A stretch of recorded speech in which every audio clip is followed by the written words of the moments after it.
What up, Pale Horse Nation? Welcome back to the Phantasm Sex Shop. I'm your host, Dr. Phantasm, aka Baylor, joined by my buddies Sean and Jack. How are y'all doing? I'm doing good. I'm doing fine. Hey, it's the Rebel Taxi Pizza Party Podcast. Who are all of you people? Yeah. That's what you sound like when you're trying to do a whole fucking character. I'm not gonna lie, that show is one of my main inspirations to do this. Yeah, I figured it would be. There's like several shows that I figured would be your influences. It's that, Chapo, and the Family Guy podcast. Yeah, I definitely knew those good old-fashioned values would be one of them. Yep. Oh, I didn't know there was a Family Guy podcast, but yeah, it's good. They talk about more than Family Guy though, so it's good. Yeah, they talk about more stuff. They did a whole Doug Walker mini-series, so... Why? He has nothing to do with Family Guy other than not being funny. Ooh. They're doing South Park in the coming year. That'll be good. Yeah. Oh, that should be interesting. Yeah, that should. Yeah. Right. So, how's your week been? Has your life changed since the show? Not really much. Yeah, no. Yeah. It's on the Heights again. Nice. And that's I liked it the first time, but it's always the same thing. You watch a movie a second time, you like it a lot more because you notice a lot more. Yeah. That's how I felt with this movie. For the second time in a row during the whole opening number, I was grinning like an idiot. I didn't watch anything. I don't think I watched anything new this week. I was just like too distracted, I guess. Not with any work. I was just not really feeling it. So, but I did listen to a new album, which I do recommend for the one person that listens to this podcast currently, or two if we're being lucky. Pop 3 by Diana Starshine, which is a Charlie XCX covers album, and any purchase on Bandcamp sends money directly to the Aqua Project. So yeah, I recently just bought Rumors on vinyl, and I listened to that all the way through, and that's a really good album. Holy shit! Yeah, that's the reason I bought vinyl, is because it's like I listened to the album on like my iPhone, and then I was like, this sounds like an album I would want to get like a vinyl record for, just because of that aesthetic. And so it's probably one of the best sounding vinyls I've listened to so far. I believe that. I mean, I haven't listened to it on vinyl that much, but when I have, it's sounded fucking great. Yeah. I agree. Pink Floyd, Beatles, all that stuff sounds better on vinyl.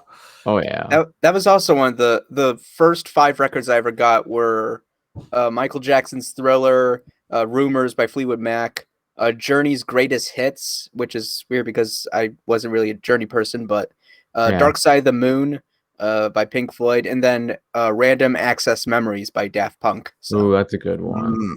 Yeah, some of the first vinyls I got with Thriller, Bad, another Michael Jackson album. I had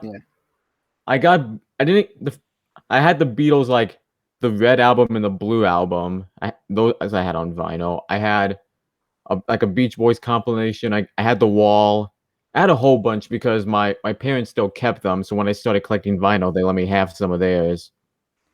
Wait, did you say like the Beatles Blue and Red albums? Yeah, because after they broke up, they released like 2 albums. Like the Red album's like 1960, like songs from 1962 to 1966, and the Blue album songs from 1967 to 1970.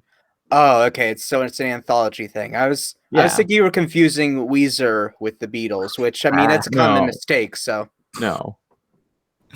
Yeah, I inherited a whole bunch of vinyl records from one of my mom's work friends. And I have some weird stuff too, like some Bill Cosby records. Oh. Yep. Oh. I haven't inherited anything yet, but I have some odd picks in there. I think I recently got a promo copy of McCartney 2, which is the one with a temporary secretary on it. I haven't listened to it yet, but I bought it just because of the meme.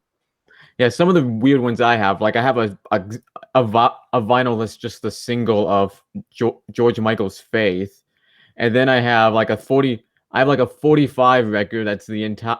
I think it's 45. Is it like a 45 record? But I I don't think know so. which it is. But I have a record of the entire Orson Welles War of the Worlds broadcast. That's epic. Holy shit! I have the Jeff Wayne's War of the Worlds album, so that's like Nice. nice. I don't have Yeah. any War of the Worlds, but I do have Sesame Street Fever. It's exactly what it sounds like. Yeah. Do you have? Okay, well, if you have that, you can't have that without Bert's Blockbusters. If you don't know about this album, then go on Rate Your Music to find out about all the lore and shit posting from Wow. the early days of the internet. So, Now you need to get. Now you also need to get Mickey Mouse Disco. Or should I get the Roosevelt Franklin album? is that the puppet that was dubbed racist or whatever? Yeah, the Muppet that was supposed to be black. Yeah. Oh yeah, that's right. Yeah, I haven't had one yet. That just opens up a can of worms, because the Muppets are like supposed to be like race neutral. So when you have one that's supposed to be a certain race, does that just mean all the other ones are white? That just ruins the whole thing. Well, didn't they just started introducing like black Muppets recently? I have no idea. They probably did because I think they I saw probably something realized we because don't have any. I don't know. I mean, that's the thing about Sesame Street. They're always like addressing something going on right now, and in a way that, and I'm sure that if they do address something like that, they'll do it in a way that again kids will understand because they've done that for over 50 years now. Yeah, but if it's on CNN, I don't know how many kids are watching CNN. That's the thing that weirds me out.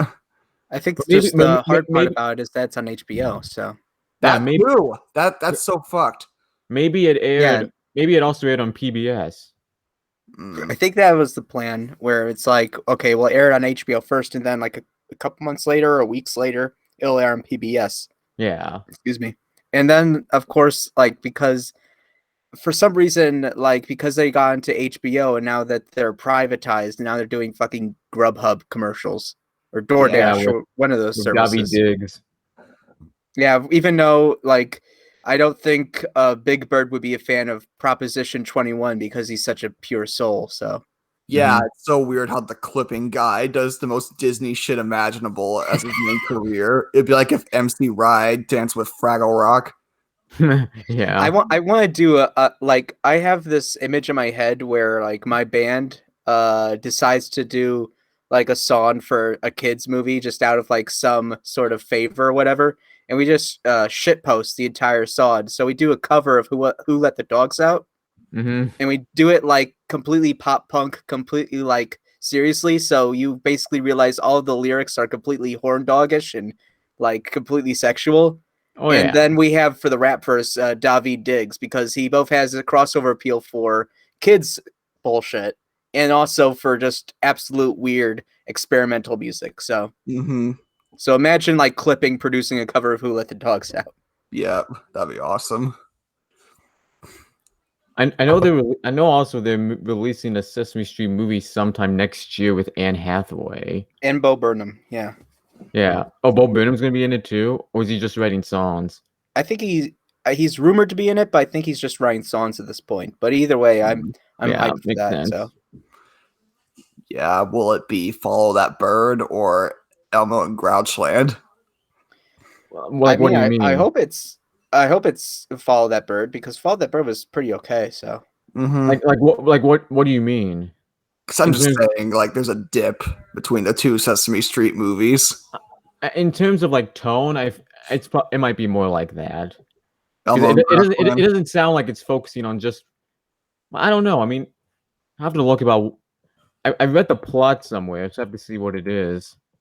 I mean, we can't all aspire to be as great of reboots in this current day as the fucking Rugrats reboot. So Yeah. Or Muppets Now. Jesus. oh, did that air already? It was bad. It was I didn't watch it. Yeah, like, okay, so like every skit they do is fine once, but then they keep on bringing them back in subsequent episodes, and it's just dire, you know? I did not even know that it came out, so that's probably is a testament to how successful it was. Yeah, it makes the ABC Muppet sitcom look good. Yeah. Oh yeah. Well, Yeah, but here's what the plot of the movie says. It says Big Bird and his Sesame Street friends are mysteriously expelled from their neighborhood, finding themselves in Manhattan. They team up with a plucky history show host Sally Hawthorne, which I guess is Anne Hathaway, who's on a quest to save her show and prove that Sesame Street actually exists. With obstacles created by the quote unquote evil mayor with reasons of his own for keeping Sesame Street hidden from the world. it's the Oh, fucking Sonic movie. oh It's God. fucking Smurfs. It's the fucking Sonic movie. It's all these movies. Like the moment that you said Manhattan, I knew this was gonna be some fucking that's the bullshit. thing. Like, no, but that's the thing. Sesame Street's always Jesus. like, in terms of location, it's always hinted as like super close to New York City. Right. But like the way that it's written like that, it makes it sound like, oh, the Muppets I gang is now being transported into Manhattan, oh, Tom and Jerry style. I highly doubt it's going to be anything like the Smurfs and stuff. Clifford the Big Red If Dog. there's anything about Sesame Street, is that it doesn't treat the audience like idiots. I fucking love the memes of Clifford. I got in down there and replaced Gorilla Grodd in the Obama scene with Clifford the Big Red Dog. Nice. Of Oh, course, man. of course, the freaking song they use in that trailer is dynamite. That's All I know, those idiots could talk about on Twitter was that yeah, song. I know like, you've been talking God, about how they shut complain up. about on Twitter, but it's just funny. I was like, that's the most cliched, like happy, like upbeat song you could use in a trailer like this. At least Wait, now. are we talking about the BTS song, or are we talking about Tayo Cruz? I wish we were talking about Tayo Cruz. We're talking about Okay, I BTS. was about to The say, BTS because if it was song. Tayo Cruz, I was gonna be like, it's 2021. We're still playing these songs. No, it's the BTS one. I wish it was Tayo Cruz. Okay, God. I haven't heard the BTS one yet, but I mean, Fireball. Du, du, du, du, du, du. The BTS one isn't bad. It's actually pretty catchy. yeah, I've heard some good songs from them, but I just haven't really gotten dipped my toes completely into the K-pop sphere or whatever. Neither have I. I refuse. Just because the fans are so obnoxious. Oh yeah. Racist. Ooh. Yeah, now you're gonna have a bunch of people like the moment that a bunch of the K-pop stands listen to this in 5 months when it blows up. I bet there's going to be a bunch of like people BTS with fans. no, not even BTS, just like people who are like Twice fans or Luna fans, and they're all just gonna call you a faggot basically the entire time because that's what they do. Wow. That's my Wow. experience with K-pop stands is that they're very homophobic because they feel like because they are fans of racial minorities that they are allowed to be homophobic, which there's no logic in that. But who No. expects that from 13-year-olds? Right. You got topics for today? I have one topic.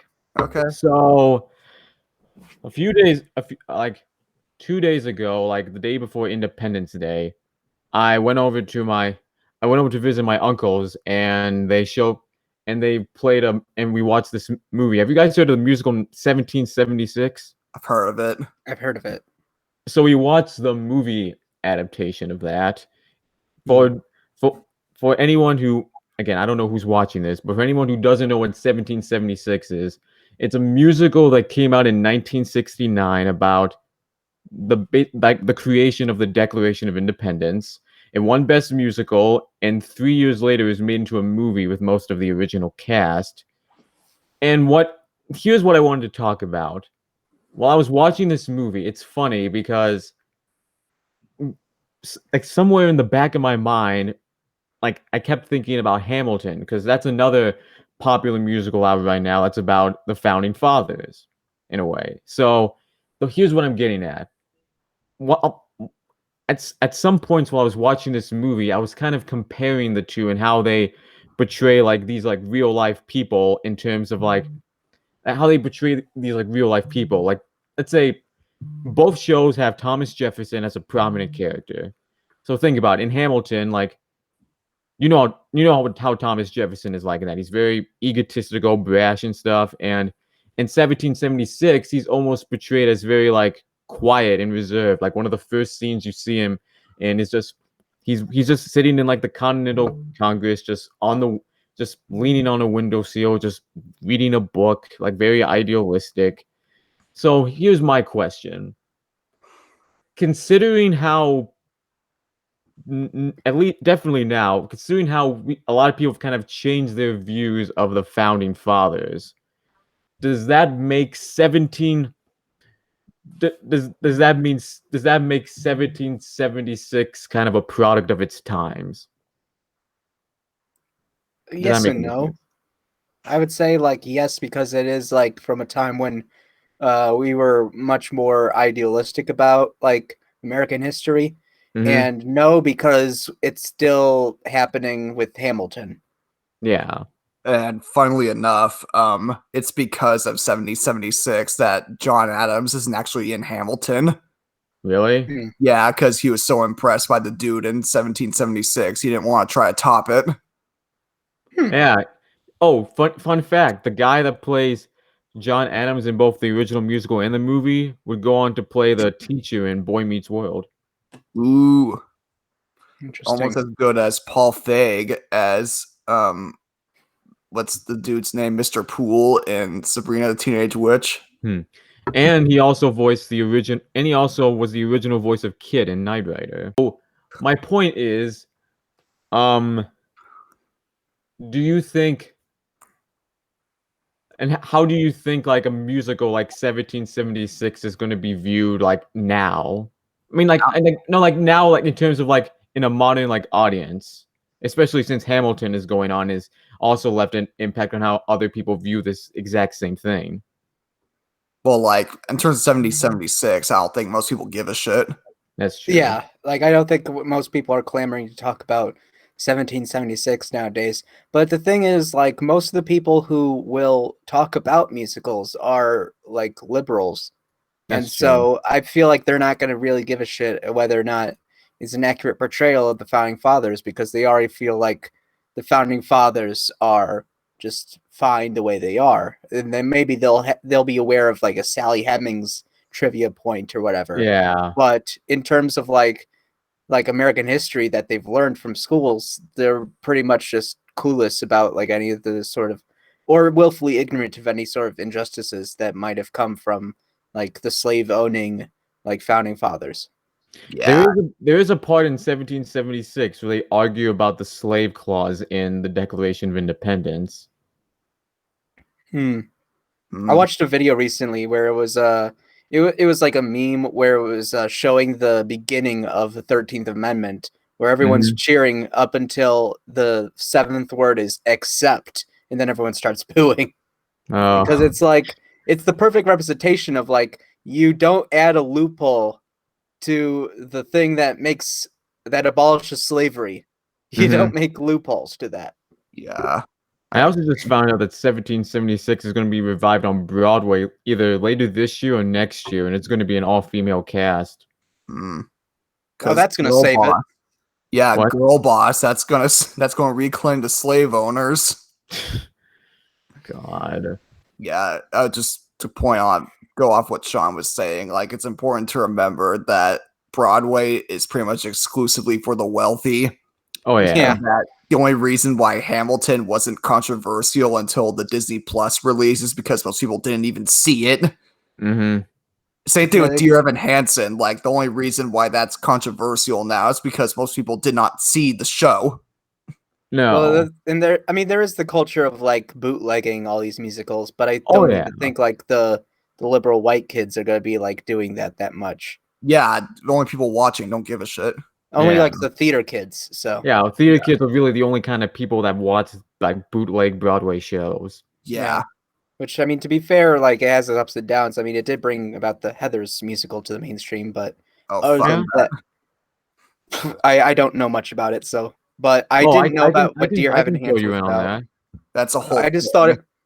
the only thing I thought that Dear Evan Hansen was about was a gay kid with a broken arm. Like that was the only thing that I ever gleamed of Yeah. it. And then I found out like the plot of it, and I was like, honestly, I'm not as outraged as everyone else. It kind of sounds interesting. It It sounds like does a sound Todd interesting. it sounds like a Todd Solondz movie for kids. It sounds like a PG version of World's Greatest Dad. Like, Like what here's the fuck? And that's the perfect. I'm perfectly fine with that because at Yeah. least like, here's the thing. The director of the film, Steven Chbosky, he's actually I've seen both the films he's directed. He's actually really fucking talented. So he wrote Perks of Being a Wallflower. Yeah, and he also directed Wonder. Yeah, and Wonder, both of which I found to be great fucking movies. Like, and Wonder was a film I knew nothing about. And going in, I just thought it was going to be like some sort of like dopey inspiration porn kids movie. And then it got into like really complex narratives where it was like going from the point of view of many different supporting characters. And I was like, this is actually kind of fascinating. And it's done in such a way where it's like really sensitive, but also like really mature for like what it is. And so I was really like, the only thing I'm kind of worried about is that I don't think Steven Chbosky wrote the movie for Dear Evan Hansen. No. So that might be a bit of a strike against it. But I mean, it has a good cast, even though it has fucking Stockard Channing as Evan Hansen or whatever. Ben Platt. Yeah, everybody's joking about it's like, yeah, everybody was joking when that trailer came out because everybody's like, yeah, you definitely look like a high school student. Which is fine if that's the style, but it's clearly not, you know? No. Who did write it? Oh, okay. It's the same. The guy that wrote the Dear Evan Hansen movie is the same guy who wrote the original script. Okay, well, I mean, That's the same people. That was the same thing for In the Heights. The woman that wrote the script for In the Heights also wrote the screenplay. Yeah, well, I mean, that's probably the best way to go about it, unless, like, again, people don't know what the original is about and only have listened to the album, so. Yeah, but I would like to say you can't have the same director as the show to direct the movie, because then you get the producers and it ruins the whole thing. Yeah. Yeah. It's a bit weird when you try to adapt, like, musicals to, like, but sometimes it can work if you go about it in an interesting way, or if you go like one of my favorite musicals is One from the Heart, which is just an original movie. It's Francis Ford Coppola, and it was basically the bookend of the new Hollywood wave. And it's a like very flashy musical. It's all constructed on sets, so it's kind of like the 50s musicals. Yeah. And so I found it to be quite interesting, and it's very like staged and choreographed, but it's in a way where it's like that's the style, and that's why it's so fucking good. So yeah, like most of my favorite musical movies are original, but it does work. Adaptation does work when you get a real goddamn director, like for instance Frank Oz with Little Shop of Horrors. He knows how to make good movies. Like he's a very technical guy, you know. Oh yeah. Yeah, I do think like when you get like an actual director, I mean, like the only hard part is that sometimes you direct so many musicals, like as a director who is good at directing musicals, that you end up cheapening yourself. Like, I do not think that the new Bob Fosse is going to be Tom Hooper or whatever. Oh God, no, it's he not. just sucks in general. Especially after Cats, he's probably never going to direct a musical again. Like, I mean, at this point, he's kind of dug himself into a hole. I wouldn't be surprised if the next movie he directs is years from now. Yeah, he just took a little break. He's probably going to go into TV for a bit. Yeah. Yeah, going back to what we were talking about earlier, because this also relates to 1776 and Tom Hooper. I'm definitely now interested. Have you guys heard of the John Adams miniseries he directed? I've heard of it. Yeah. Doesn't have a real job anyway. I've been interested in seeing that. I think I might watch that soon. Well, yeah, it's Paul Giamatti, the best Santa Claus we've ever gotten. Yeah, Laura Linney as fucking Jane Adams or whatever. Abigail Adams. All right. Yeah, so I think it looks interesting. There's a fun fact though that I think is probably one of the up there with like the 100 most interesting IMDb trivia pieces is that Patton Oswalt on the set of Big Fan, which is a great movie, but there's a strip club scene in it, and during the whole time that he was filming, he was not paying attention to any of the strippers. Like on the downtime, he was just watching John Adams on his phone. Nice. Which is basically the most Patton Oswalt thing you could ever fucking imagine. So. Oh, definitely. Yeah, we love Patton Oswalt. He's a hero of the show. It's like almost every single show that I've like binged watched at some point or the other, or I've seen like multiple episodes of, Patton Oswalt just happens to show up in it He's everywhere. every single Yeah. time. Like my Yeah, show, even on like random movies, like he's randomly like in 1 minute of Magnolia, and then Yeah, like in the same year he's also has 1 minute in Man on the Moon. And it's yeah, I like was about to say he's randomly in Man on the Moon. That's Andy Kaufman. yeah, that fucking scene. God, Yeah, that's another interesting. Speaking of adaptations, that has to be an interesting way because I feel like there's an art to going so over the edge in terms of inaccuracies with biopics. Because Man on the Moon, for all intents and purposes, is a very inaccurate movie. Mm-hmm. In a lot of ways, yes. But at the same time, it's a fucking great movie because I feel like Andy Kaufman would have wanted his movie to be as inaccurate as possible. Yeah, I was about to say, like, yes, it's inaccurate, but you could argue that that's the point. Yeah. Right now, Mom and I are watching JFK exactly the same. I fucking love that movie because it's so goddamn nuts. I still need to see that movie. That movie's still on my watch list. I still want to watch that at some point. Here's the thing, like it's 3 hours long. Oh yeah. And I do want you to watch it, but I do want you to know that basically not really spoiling it, but just know that angel dust sniffing, gold painted homosexual communists are behind the JFK assassination. And if that doesn't make you want to watch this movie after we're done recording. When I was in like 5th or 6th grade, like I don't know why, but for some reason I got into like learning more about kind of like the whole JFK assassination. So I know fully well going into, if I ever see JFK soon, I know fully well that this is not accurate at all. Except it's not accurate to anyone except this one guy. Yeah, and that's what makes it so like in theory, because it's also like even with the idea, and like here's the thing, it's also an incredibly masterfully done movie. Like it's well shot. It has a John Williams score, so it's of course it's fucking great.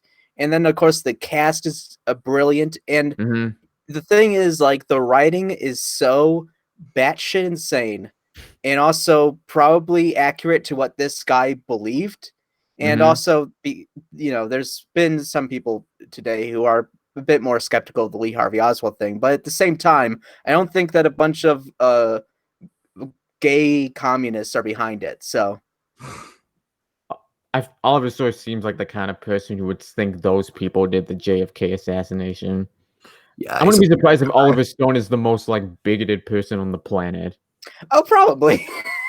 He probably is. But that's what, like, I mean, he fucking does, like, documentaries where he's, like, with his pal Vladimir Putin.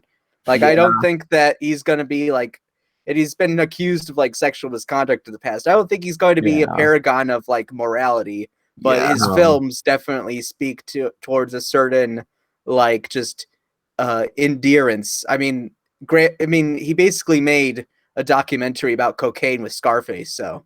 Yeah. And people have accused Oliver Stone of sexually harassing Lindsay Ellis. That was me. Yeah, but like what? How? When did that happen? So I was so this was on my original Twitter account, my Ferris Gump account, which is now suspended.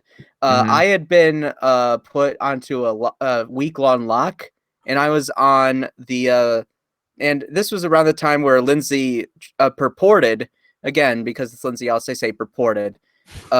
She basically said that this Oscar-winning director had harassed her and like named a bunch. It said he's like multiple Oscar-winning actor, or not actor, director. And so you're just like, well, that's like a very narrow amount of people that you're basically pointing the finger at. So of course, there's going to be people like guessing that. I mean, it's rotted. Crispin Glover was telling the truth. I didn't hear that. I said it's Steven Spielberg. Crispin Glover was right.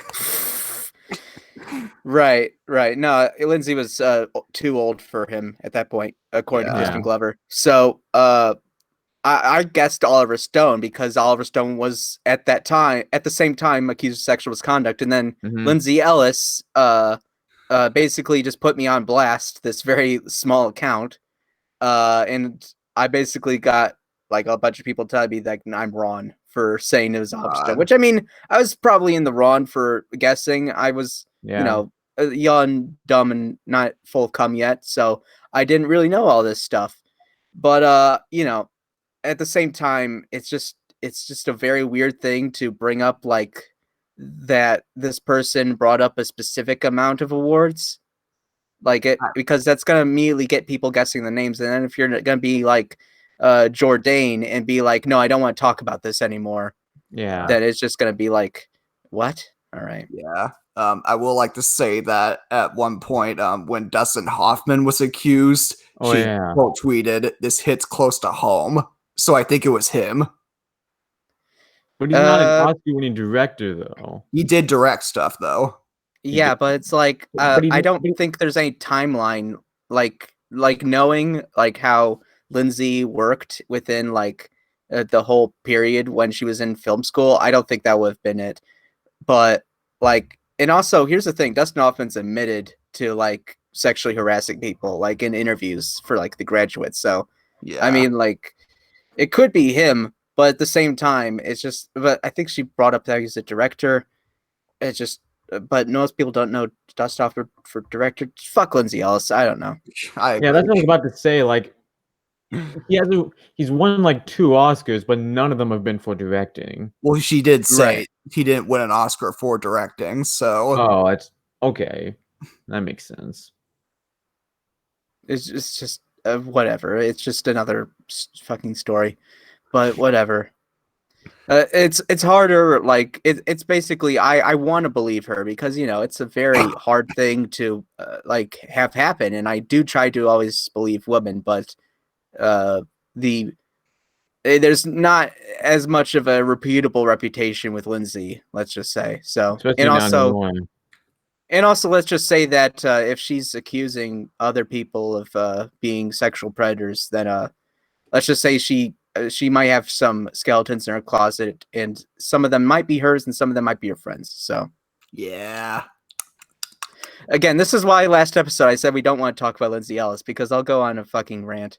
I'm Just- sorry. It was just relevant to what we were talking about. Right. Yeah. Just wait. Just add one episode. I bet soon one episode is probably just going to dedicate an entire time just to someone like that. Just wait. If I she have a- comes I for have us, a feeling. if she randomly comes for us when we're popular, then yeah, probably. Speaking of which, did you see that speaking of Channel Awesome people, Doug Walker recently responded to Oni Plays. I saw that. I saw that. Yeah, which is so funny because now people are comparing like Linkar's reaction to Doug Walker's reaction because okay, so for those who don't know, Oni Plays does a lot of jokes about Channel Awesome people. Mainly they make fun of Doug Walker and Linkara. Like they do this very lispy like Linkara impression and call him the Lightbringer and whatnot. And Linkara didn't like that very much. Even though it's not even like a bad it's not even like an impression that makes him look bad. It's just No. like they kind of just make fun of him being a little effeminate and then just kind of make fun of the whole like it'll be out when it's out thing. Yeah. Like it's just like it's very harmless. If anything, they're much harsher on Doug. Like they basically say that he gets mad about stupid shit and they get mad about his whole misery is the only comedy thing. But hasn't Oni also said that he like generally like likes watching those videos? Yeah, and so like that's the thing. And Doug is like, even though Doug's a sociopath, he's at least like able to be kind of in on a joke. Yeah. Like that's the thing. Like he can actually somewhat take a joke when it's not that harmless. So That's what he said. It's like that's what he said. He said that on like his live stream. It's like if you're not able to take the joke, why are you here? Something yeah, like and that. the fact that he was like, he loved the fact that they go into really high pitches. Like, Yeah. I was like, that's actually kind of like even though he's a piece of shit, like Doug was kind of endearing in that moment. Like you could see all the comments who were unaware of the change the channel stuff being like, he's kind of cool now because he did this. Yeah. So, have you learned your lesson? Oh Like there's this funny like only plays animated. I saw like, have you seen that bit they do? They talk about Linkara showing up at like a Trump rally. Oh my god, yes. Yeah, I love so that fucking yeah, bit so where Trent is just like they talked about like the famous Power Rangers ran, right? And they said it'll be out when it's out. That's a great work ethic. my Yeah, god. Linkara. It's me, the great wife Iron bringer. Liz was there. Yeah, Linkara is also a chaser. If you didn't know that, Jack. What do you Oh, mean? we know he's a nasty little cock slut. We already know that. A chaser is someone who only wants to date trans women. Which is weird Oh, because he's not married to one. I didn't know but- that. Yep. That's Yeah. awesome. Yeah, you Just just like like talk to me afterwards and I'll explain you like what I believe in with this whole chaser thing. So Yeah. He also likes the green M&M. yeah, but again, this is all like I did my fucking video about Mr. Metokur like going after Linkar for this. Like he did a perfectly fine series, but because he hates trans people, he has to make like the downfall of Linkara being that he's into trans women Yeah, and that he has like stupid. fetishes. That's Hmm. stupid. Because like apparently degeneracy is on the same level as like fucking over your patrons and like fucking over Indiegogo people. Like Yeah. Like, you could just talk about the Lightbringer. That's funny Yeah. enough. yeah, that Yeah, was the it funny part. Like, and his riffs were funny. Like, he's made it like wanting to fuck the Green M&M is apparently on the same level as wanting to saying that you want to rape Jesu Otaku. Oh, God. Oh my gosh. Oh god, Where is he now, anyway? I haven't heard from Metokur in a while. he always deletes his fucking YouTube channels. I don't even know if he's like up anymore. Like, I last time I heard from him was like 3 years ago. So I think he's probably like gone at this point. Yeah, he might be dead. Jesus Christ! All right. I'm just saying it's possible. Man, why I would mean, go that yeah, far? but it's like that's kind of a weird like direction to go in, where it's just like, oh, he hasn't like made a new channel. He's fucking dead, I guess. like- I'm just Yeah, saying that exactly. because I always saw fan art of him killing himself, so I don't know. Oh, see, just because they made fan art doesn't. That's his just because someone logo. makes fan art, that Not means even- it's not true. fan art. That's his fucking logo for the Mr. Metokur channel. It's just him blowing his brains out. It's a hint. So you think he's actually fucking dead? God. Yeah, Oh my I God. wouldn't go that far. It's possible, okay? It's possible. Anyway, let's talk about slave owners in 1776. I go back to the original topic at hand. Yeah, bring it all full circle. Yeah, I mean I don't really know what else to say. I basically asked all the questions I had relating to it. Yeah. But again, it is like just kind of a liberal sort of thing where it's just like people realize that a lot of the more middle class people are the only people who really go to Broadway shows. So Yeah, because they're all fucking millionaires sipping on their adrenochrome milkshakes. God. Yeah. I just thought it'd be an interesting topic to talk about since I just saw the movie, and especially since a lot of Americans have this changing viewpoint of them now. I was asking if anything would change. Yeah. Yes and no. My topic was going to be that apparently there's this, like, they already released the Rugrats reboot. Yeah, they released that. Didn't they release that like a few weeks ago, or was it not that? I don't know. I just saw clips of it like come up on my YouTube feed, and it's something. Let me tell you. I only watched 20 seconds of this reboot so far, and it's basically it's this clip of Angelica basically using Grandpa's phone to mess around on Tinder. So now there's this flamboyant gay man outside the Pickles house, and for some reason, like, Grandpa's no longer cranky, and also doesn't sound old at all. So it's 20 seconds, but again, it's very much something. Yeah. Yeah, I haven't seen that show, but I am watching the iCarly reboot. I have seen a bunch of clips from that. That's also been coming up on my feed, and it actually is somewhat funny. Yeah, I like it. It's kind of funny. the cancel culture episode they did was good. More of the iCarly reboot. Yeah. I haven't seen anything from that. I've only just seen like clips and stuff from that too. Interesting. Yeah, I was about to say everybody's like everybody's all like shocked and appalled that iCarly said bitch on iCarly. Yeah. Like that's like even on the old show, they did much worse shit than that. Yeah. I can't believe iCarly just said, "Where's that damn fourth Chaos Emerald?" Just a little tiff, just a little gaff there. Yeah. With Yeah. that Drake and Josh reference, I'll just say that is the closest thing we'll ever get to a Drake and Josh reboot now. Yeah. Oh fuck! Here's the thing: whenever I did the rapist, pedophiles, general creeps list, I've always listed like updated Drake Campagna or whatever. I've just never listed him under the name Drake Bell. I just put Jake Campagna. Yeah, because he wanted to pull a Morrissey and appeal to his Latino fan base because just the whites didn't want him. Yeah. He pulled a Gallagher. Yeah, I was about to Yeah, say Gallagher Gallagher. did that. Yeah, he definitely pulled a Gallagher. God. And actually, funnily enough, I was listening to this interview of Crispin Glover a few days ago, and he was talking about the ending to Back to the Future, and he said he advised for changes because there was things that now would be considered offensive, and the most he said was Biff was not the household servant. So was it like oh no. God. Was it going to be the like mayor? Fucking Goldie Wilson as their servant? That would be bad. God. Yeah, Marty, we have to go back. We accidentally made the movie racist. Yeah, fuck. Well, more racist. Sorry, I forgot about the fucking Chuck Berry scene.